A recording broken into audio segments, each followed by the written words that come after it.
Olá, ouvintes! Bem-vindos a mais um episódio de podcast da Delphi. Eu sou a Simone, Head de Marketing. Estou à frente de mais um episódio e dessa vez a gente vai falar sobre um assunto que está tomando bastante repercussão e sendo bastante comentado, que é o protagonismo do Brasil na inovação da América Latina. Como vocês sabem, o Brasil vem exportando inovação, tecnologia e inteligência para os nossos países vizinhos. E a gente vê isso sobre o desenvolvimento do Pix, sobre até a questão da cibersegurança e principalmente sobre observabilidade, né? Nosso país vem cada vez mais sendo tendência e referência para os países vizinhos. E o bate-papo hoje a gente vai explorar mais sobre isso e principalmente, orgulhosamente, ver como o Brasil vem sendo essa referência e vem sendo esse país de bastante modelo para esses países.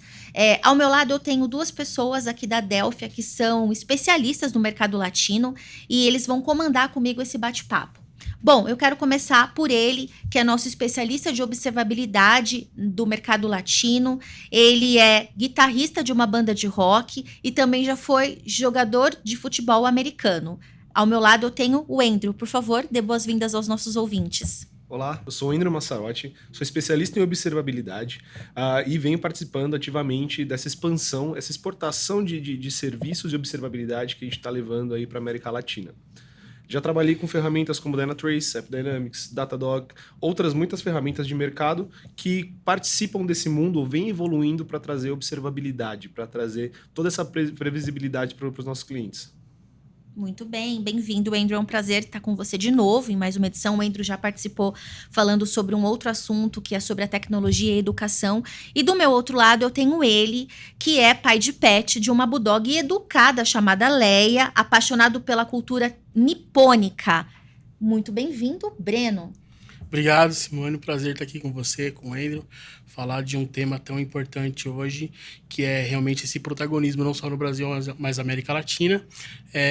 Bom, para quem não me conhece, sou Breno Lima, sou Head de Serviços aqui na Delphi, na América Latina, e eu venho aí junto com o Andrew, não só levando essa questão de observabilidade, mas buscando também, junto aos nossos clientes, alcançar estratégia através de observabilidade, colocando o serviço para trazer as áreas internas, né, as áreas de negócio, junto à área de TI, junto aos heads de observabilidade, de infraestrutura.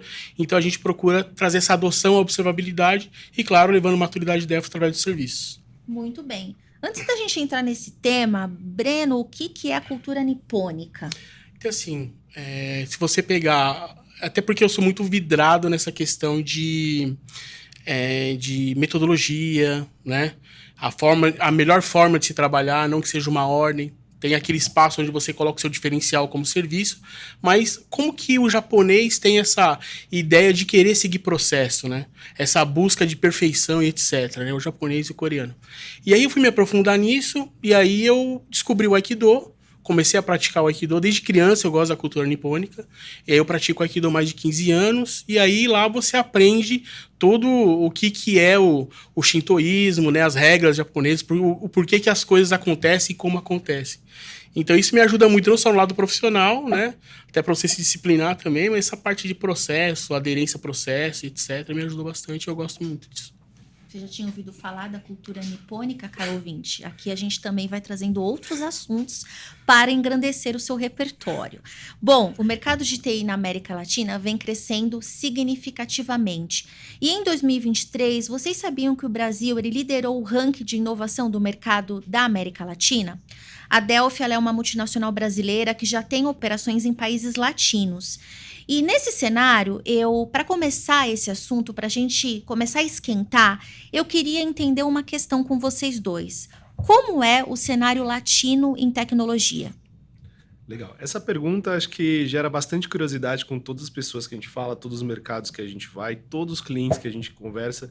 É uma preocupação para o mercado latino-americano, que a gente vê o crescimento não só a nível mundial de tecnologia, atingindo também, chegando nesses países, mas a gente consegue enxergar também um mercado, uma necessidade diferente, né, em cada país que a gente vai, e a gente tem que se adaptar a essa necessidade. As regras de negócio, a cultura de vendas é um pouco mais complicado em alguns países do que em outros, tem muita coisa que afeta. E como é que esse mercado está enxergando a tecnologia hoje? Eles ainda, né, alguns países, principalmente que nós somos um pouco mais ativos, eles ainda estão em transição, né, de on-premise para cloud.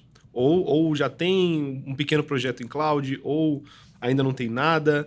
Então, assim, eles enxergam hoje, principalmente a nível de observabilidade, quando a gente fala do mercado de TI, a nível de observabilidade para esses países, ainda é um pouco novo. Ainda é algo que eles estão descobrindo. E muitas vezes isso acaba se confundindo. Aí a gente conversa com o cliente, cara, eu quero observabilidade aqui no ambiente, mas eu quero só para a minha parte de redes. E a gente explica, né? Fala, não, cara, a observabilidade ela tem um contexto por trás, né? A gente consegue evoluir a maturidade, e isso é muito importante, a gente trabalhar para evoluir a maturidade da disciplina observabilidade dentro dos nossos clientes. Com isso, a gente consegue levar o mercado regional a evoluir um pouco a sua parte tecnológica, que até então é um pouco misterioso para eles. Então, o mercado de TI na América Latina ele é bem forte, só que ainda assim um pouco atrasado. E é função nossa conseguir levar esse aprendizado, né, essa liderança, utilizar o Brasil como uma vitrine e aplicar boas práticas fora do país para conseguir também evoluir todo o mercado regional, que para a gente também é muito interessante. Né? Certo. E para a parte de serviços, o que a gente pode olhar? Como que é os países latinos do ponto de vista de serviços em TI? Acho que assim, Simone, quando a gente fala de um tema, a gente tem que colocar uma palavra que chama atenção. E quando a gente fala, nós falamos de Brasil, eu falo isso porque assim, eu já tive a oportunidade de trabalhar em outros países na América Latina e eu já tinha visto a diferença enquanto cultura dessas pessoas e olhando para serviço, né? E aí tem uma palavra que o brasileiro tem, além do melhor do Brasil brasileiro, é a adaptabilidade, né? Se adaptar às situações. E aí, como ele consegue se adaptar, ele é um cara muito articulado, ele consegue se adaptar a diferentes estratégias, né? E aí, quando a gente fala nessa questão de atendimento ao cliente, que origina o serviço, é que aí que vem o serviço, né? Hoje a gente usa alguns termos avançados, como Business Operation Center, entre outros temas, até que é utilizado em boa prática e tal, né? De gerenciamento de serviço. Mas o brasileiro, ele consegue ter a capacidade de calçar o sapato do cliente dele e se adaptar ao que ele necessita, né? Então isso é um grande diferencial que o Brasil tem. E quando você vai para os países da América Latina, você percebe que ou ele tem uma tendência europeia ou tem uma tendência americana. E aí a gente sabe, e não é uma crítica, é a forma que eles trabalham, que assim, na execução da atividade, eles requerem menos esforço do que o brasileiro, até para a área de business também, né? Ele requer, tipo, muito mais, não esforço, mas saber como lidar com aquela situação. Então isso, olhando para o mercado de serviço, é um diferencial gigantesco que a gente tem. E realmente a gente percebe isso, tanto acho que o Andrew também já percebeu isso, quando a gente senta para conversar com o cliente, o cara fala, não, mas vocês conseguem fazer isso? Sim, nós fazemos. E tudo baseado em boa prática, baseado em, realmente assim, em alcançar a estratégia que o cara necessita. Então você imagina que de um lado a gente tem a tecnologia e a área de TI, e do outro lado o business. E a gente caminha aqui no meio fazendo essa conexão com ele, que é a parte do serviço, onde entrega a maturidade, evolução do serviço, o contato com o cliente, a necessidade de adaptabilidade enquanto serviço e etc. Que é catálogo de serviço, outras coisas que a gente fala da parte de tecnologia e serviços, né? Nossa, muito legal. Gostei muito da frase de que o brasileiro, ele veste o sapato, ele calça o sapato do cliente, né? E me fez lembrar de um case nosso aqui do Brasil, que a gente atendeu uma empresa de varejo na área de alimentos, em que a gente foi na cozinha do cliente, literalmente, né? Uma empresa de alimentos, entender como é que funciona a cozinha dele e como que essa esteira, né? Era impactada pela tecnologia. Então, realmente, o Brasil ele tem essa questão de mergulhar no mundo do cliente para conseguir oferecer uma solução personalizada para a realidade daquele cliente.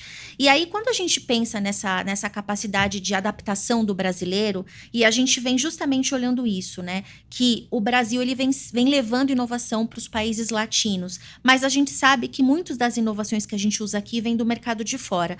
Você sente, Andrew, que realmente o Brasil está levando, está sendo essa referência de inovação para os países latinos? Isso é mesmo uma verdade?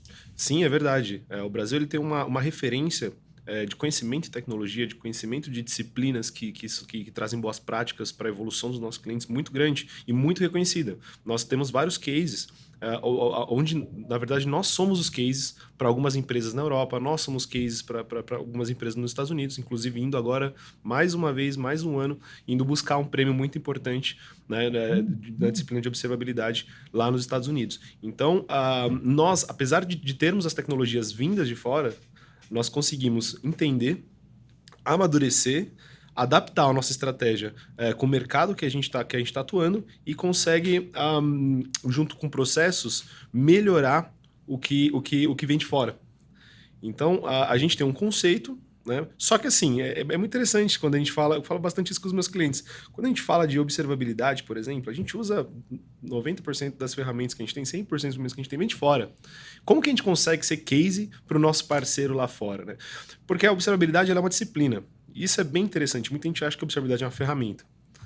Eu preciso de uma ferramenta que me traga observabilidade.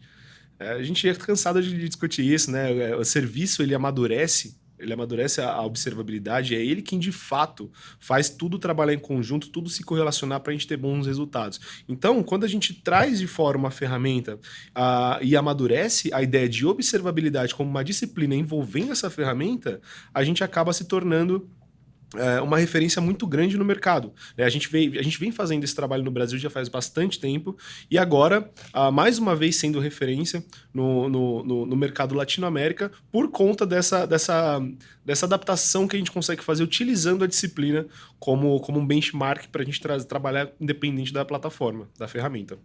E quando a gente pensa no ecossistema brasileiro em termos de inovação, Breno, como que você compara isso com a América Latina? Então, né, Simone, uma das oportunidades que eu tive de palestrar numa universidade fora do Brasil, né, foi até no Chile, eu fui falar sobre intraempreendedorismo, né, eu sou publicitário, eu tinha um projeto pessoal meu e tal. E aí, quando eu fui falar sobre o tema, eles falaram assim, não, se você tem um produto, você arrisca, joga no mercado, se não der certo, você se queima no mercado como empresa. Eu falei assim, vocês vão me desculpar, mas a cabeça do brasileiro não entende desse jeito. Aí eu fiz uma pergunta para eles, qual que é a maior festa do mundo? Aí eles responderam rápido, carnaval. Quem que faz o carnaval? Eu falei assim, pessoal das comunidades. Como que eles conseguem o dinheiro para isso? Onde tem menos dinheiro, onde tem a maior festa do mundo.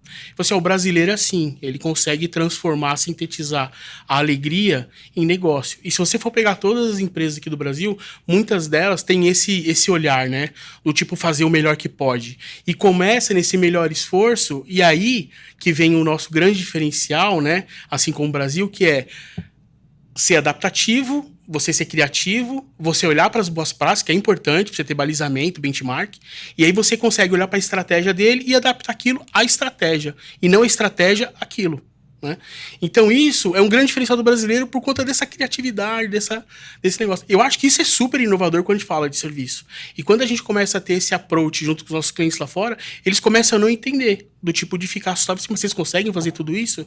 E aí quando a gente mostra como e os dados, que a gente não está inventando a roda, é baseado em boa prática, é baseado em competência técnica, que o Andrew falou, né? A gente tem 20 anos de observabilidade, então assim, você quer falar com uma empresa de observabilidade, somos nós. E quando a gente olha em território, e quando a gente olha em dinheiro, o Brasil tem o seu diferencial. Então a gente acaba levando, né, para esses países grandes soluções, mais estratégia, criatividade, etc. Então eu acho que isso é muito inovador quando olha para serviço. Quando a gente olha para a observabilidade, a gente sabe que a América Latina ainda é um tema, ainda o tema de observabilidade é um tema novo para os países da América Latina. E o Brasil saiu na frente. Na sua opinião, Andrew, o que fez o Brasil sair na frente em termos dessa disciplina? Eu acredito, né, pela experiência que a gente vem compartilhando com alguns clientes, compartilhando com outras empresas aqui no Brasil, o que a gente enxerga? Um investimento muito grande por parte das empresas em capacitar os seus funcionários para conseguir chegar a esse nível estratégico. Eu acho que isso fez a gente sair na frente, de certo ponto de vista, onde eu tenho funcionários bons, a gente sabe que os melhores funcionários eles são criados em casa e não vêm de fora do mercado. Verdade. E quando eu invisto nesses funcionários, quando eu trago um conceito novo e falo assim, cara, eu tenho observabilidade para você explorar, eu consigo te ajudar E vamos descobrir junto. Acho que pelo que a gente conhece, né, tanto do Brasil quanto fora do Brasil, um, a, a inovação ela é fechada num consenso. Olha, eu tenho hoje em dia uma nova nuvem, né, um novo sistema SaaS que está saindo, que ninguém conhece muito bem, eu já vou começar a usar. Né? Outro, eu já tenho gigantes no mercado, só que os gigantes do mercado, muitas vezes, eles não se aprofundizam nisso. Eu tenho uma equipe que faz só desenvolvimento ali, que só trabalha com a minha esteira CI/CD. Né? Por que esse funcionário ele vai querer entender o que acontece nas outras pontas da esteira? Por que ele vai querer entender como que o trabalho dele pode ser importante, pode ser melhor lá para o usuário final? Então, eu acho que o Brasil saiu na frente porque nós nos preocupamos muito em entender toda a esteira. Brasileira é curioso, né? A gente está sempre tentando entender alguma coisa a mais do que a gente...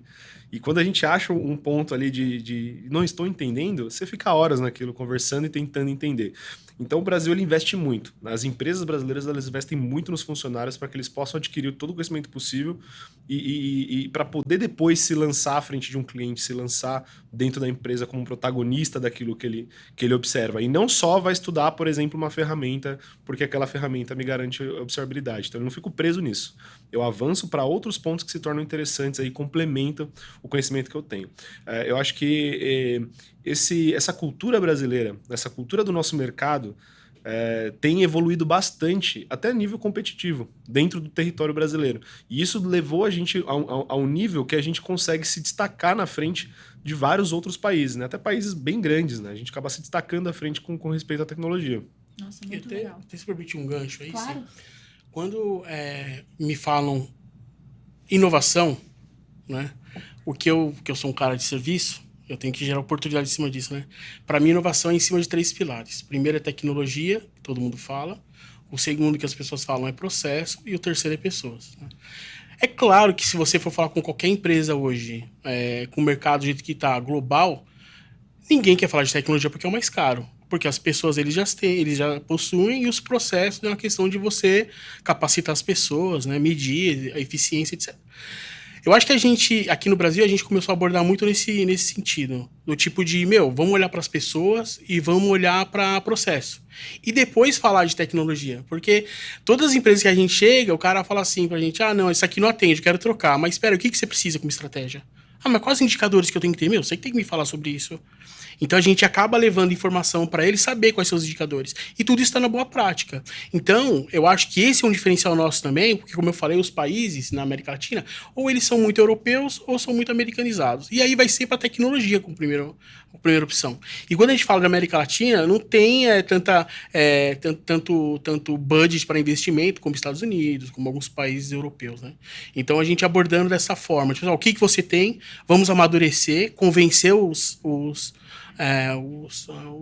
C-levels, né, sobre ter budget para entregar mais e não pegar dinheiro para depois entregar, né? O ROI a gente tem que medir antes a capacidade, competência que a gente possui, que a gente pode entregar para gerar negócio. Então acho que o brasileiro também tem essa competência aí.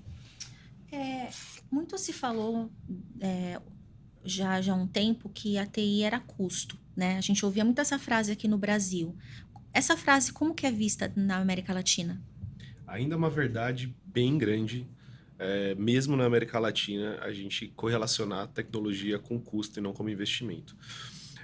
A gente entende também o lado do cliente, quem que vai adquirir esse serviço ou essa tecnologia nossa, ele olhar o preço de uma proposta e falar, nossa, mas está muito alto. Será que eu realmente vou ter retorno com isso? Né? E aí entra um ponto bem interessante, até um gancho com o que o Bruno estava falando. É muito mais fácil eu provar investimento quando eu coloco serviço. Então, qual que é uma prática boa que a gente tenta levar para os clientes? Às vezes você não precisa trocar a ferramenta que você tem hoje, às vezes você não... Até porque, de novo, né, a observabilidade, quando a gente fala de ferramenta, é 1/3 só da observabilidade.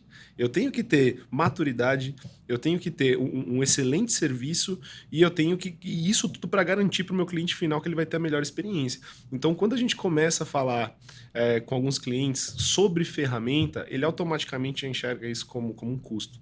Quando a gente começa a falar de serviço, ele começa a enxergar isso como investimento. Né? Tanto que eu uso bastante a frase, né, para os meus clientes assim, olha, o que a gente está fazendo aqui não é te vender uma ferramenta. O que a gente está fazendo aqui aqui, é ajudar você a se posicionar melhor no mercado, a você ser mais competitivo. Como que eu faço isso? Garantindo garantindo a excelência na sua entrega final para o seu cliente. Pô, quantas vezes a gente aqui no Brasil, ou fora do Brasil, vou abrir meu aplicativo de banco, vou olhar meu saldo, vou puxar meu extrato de cartão de crédito, não aparece nada. É um bug. Isso faz com que eu, como consumidor, muitas vezes procure outros bancos porque eu falo assim, cara, todo mês é isso. Ou todo mês num dia específico, no horário específico. Então, como é que a indústria a Latinoamérica consegue ser mais competitiva no mercado? Quando a gente fala sobre serviço. E quando a gente fala sobre serviço, a gente está falando sobre investimento. Sim. E até assim, né? Até histórico. Isso aí no Brasil também. É na América Latina. Se você for pegar o cara que é o diretor de TI de grandes empresas, ele é formação financeira, não é de TI. Nossa. Você pode fazer uma pesquisa. E por quê? Porque ele consegue fazer essa inversão, ele consegue fazer esse cálculo de ROI.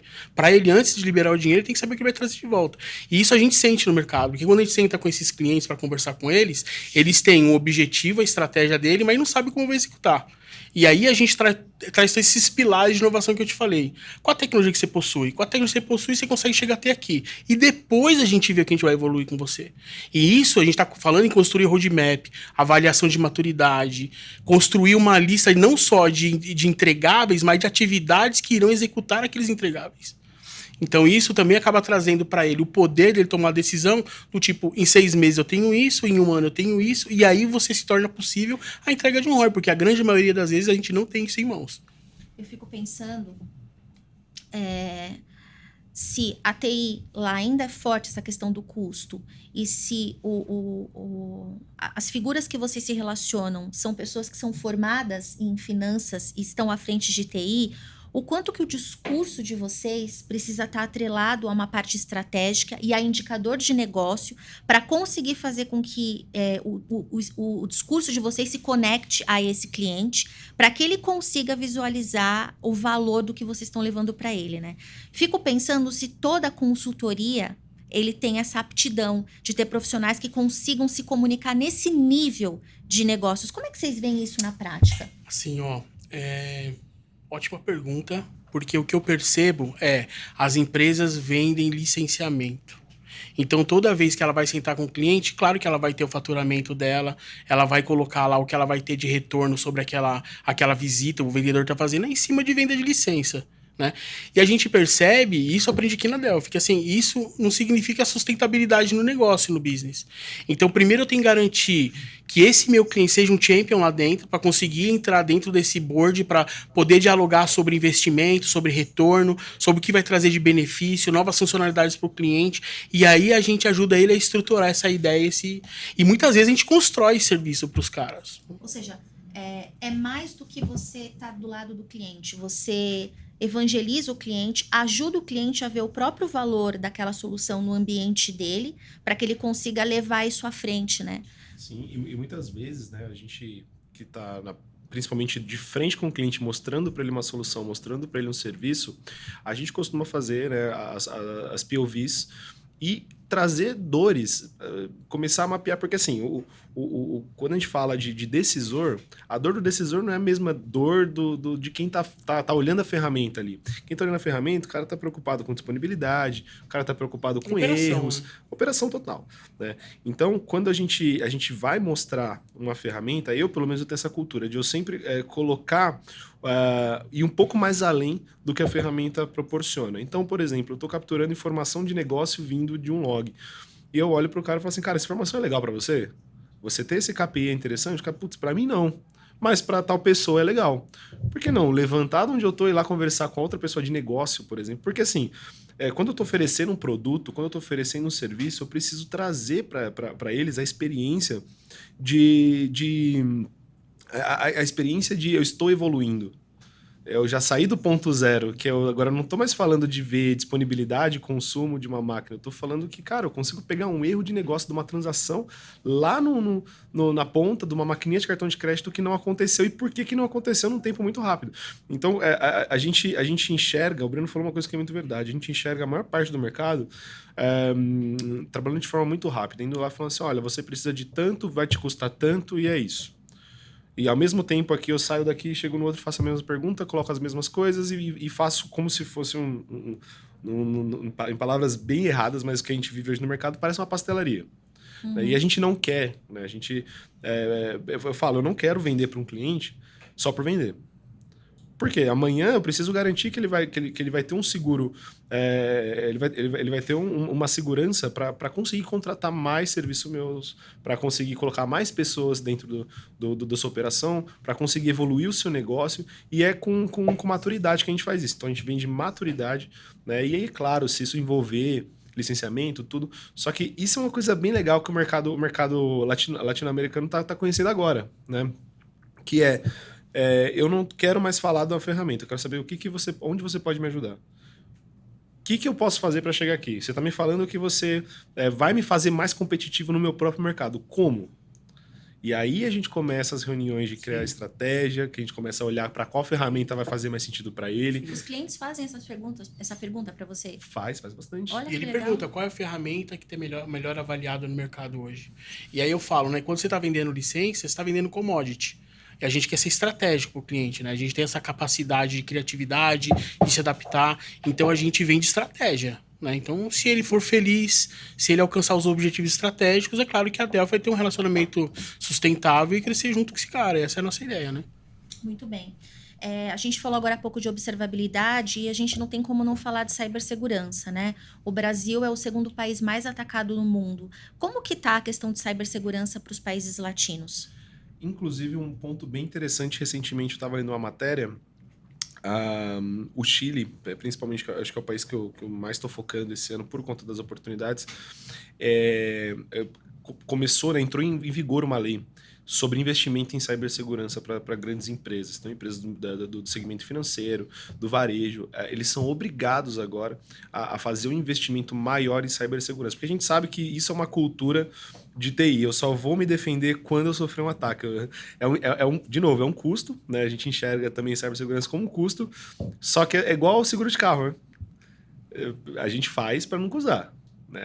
Existe uma cultura em cibersegurança de que por enquanto eu não preciso, porque não me aconteceu. E aí, quando acontece, eles vão atrás. Então, países como o Chile, por exemplo, já está impondo essa antecipação. Cara, vocês são uma financeira. Né? Vocês precisam estar seguros. Preciso garantir que os meus dados vão estar seguros quando eu faço uma transação. Então, entrou em vigor agora recente essa lei.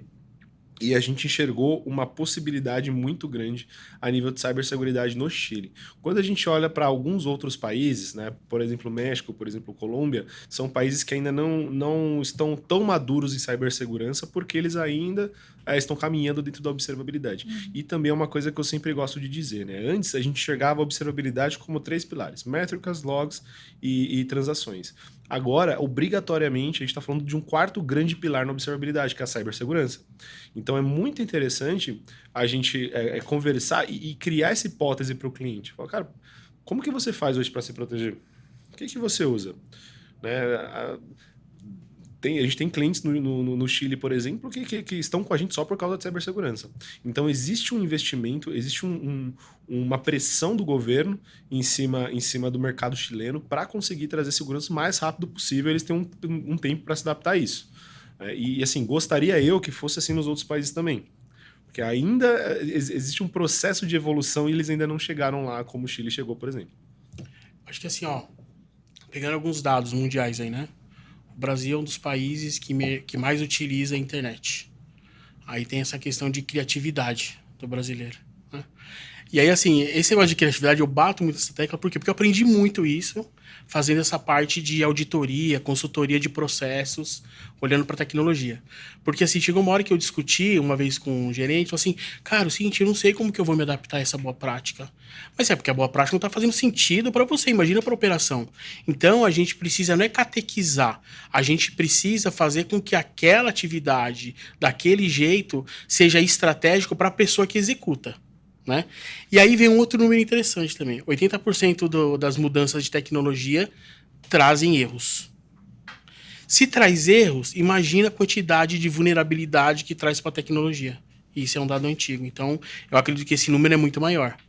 Então, assim, é um conjunto de serviço, tecnologia, né? E mudança, e a questão da pessoa, do ser humano ali e tal, né? E, mais uma vez, o Brasil, assim, essa criatividade toda faz com que a gente seja muito mais esperto falando da parte de vulnerabilidade e cibersegurança. E a gente vê todo dia, né? Um monte de informação que vem através aí de jornais e tal, o que acontece aqui no Brasil, e a gente tem um diferencial quanto a isso.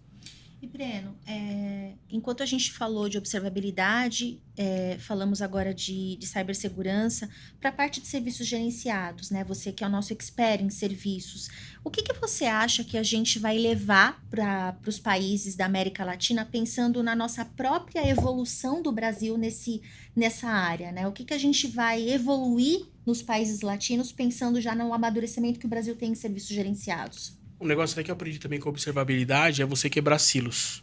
E aí vem o quarto pilar que o Wendel falou, que é a parte de segurança. Eu acredito que cada vez mais nós precisamos de um command center, que a gente chama aqui de Business Operation Center, né? Centralizado. Então, é claro, se eu tenho um item de configuração, ou se eu tenho algum serviço, está sendo monitorado, e se vê que teve uma perda ali de disponibilidade, ou então de qualidade daquele monitoramento ali. E você tem que investigar ele. Às vezes a gente faz só a investigação de disponibilidade e não olha de segurança.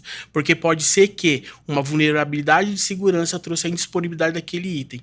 Então eu acredito cada vez mais na quebra de silos, olhando para a observabilidade, enquanto serviço, cada vez mais a gente conseguir fazer todo esse processo muito mais rápido e ágil através de uma integração, utilizando ferramentas, utilizando IA e, claro, sempre primeiro a competência das pessoas. Muito bem. Estamos caminhando para a reta final, eu sei que a conversa está muito boa, e aí eu queria muito ouvir de vocês de uma forma assim, bem objetiva, qual é a aposta, no ponto de vista de vocês, de uma inovação que o Brasil tem, que será a próxima que nós levaremos para a América Latina? Eu diria serviço gerenciado. Por quê? Porque isso falta muito no mercado latino-americano, e o Brasil, a gente percebe quando o Brasil começou a evoluir a nível de observabilidade, a nível de segurança, e como isso se transformou, como isso se mudou depois que aplicamos um serviço gerenciado com boas práticas. Então, eu enxergo dois momentos da evolução tecnológica brasileira.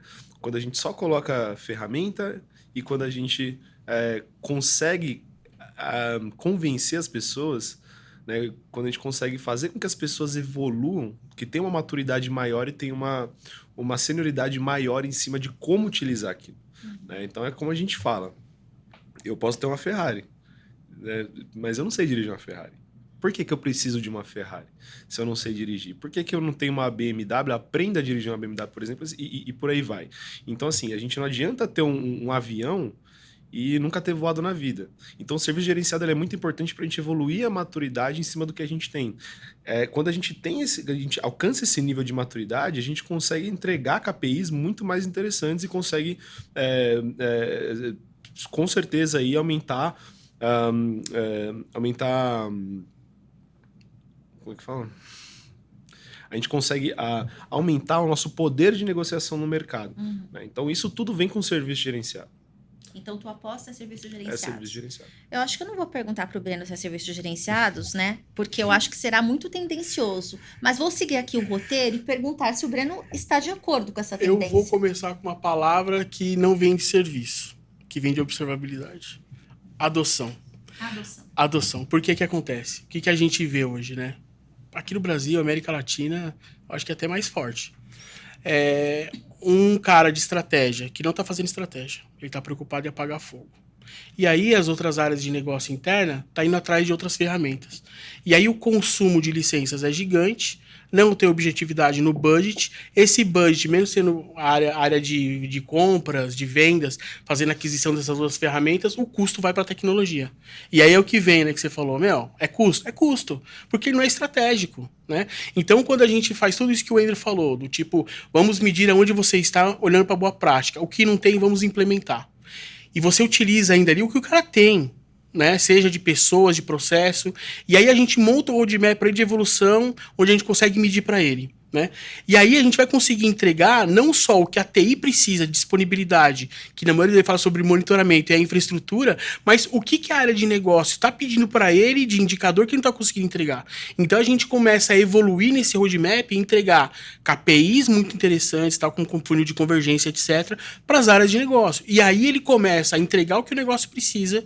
A gente tem adoção, tem empresas aqui no Brasil, na América Latina, a gente não tem nenhum caso, um case ainda, a gente está trabalhando, que a gente reduziu de mais de 20 ferramentas para 4 ferramentas de observabilidade. Imagina a redução de custo que esse cara não teve, né? Em negociar licença, etc. E a mesma coisa em serviço. A gente está falando de competência, capacidade, knowledge de pessoas.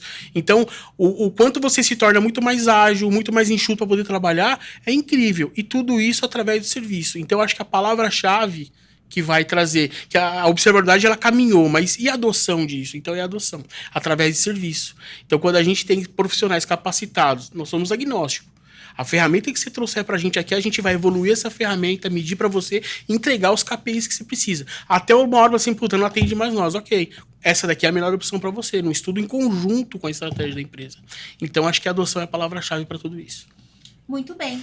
Obrigada, Andrew. Obrigada, Breno, por essa aula sobre a América Latina e principalmente como nós nos sentimos orgulhosos de saber que o Brasil vem sendo referência para os outros países, né? A gente costuma ver o quanto alguns outros países são referências em muitos assuntos e dessa vez o Brasil é a referência de levar inovação, de tecnologia para os nossos países vizinhos. Espero que vocês tenham gostado desse bate-papo. Se vocês quiserem tirar dúvidas, comentem aqui e continue acompanhando a gente. Muitas edições de podcast estão por vir. Espero encontrá-los em breve. Até mais. Tchau, tchau.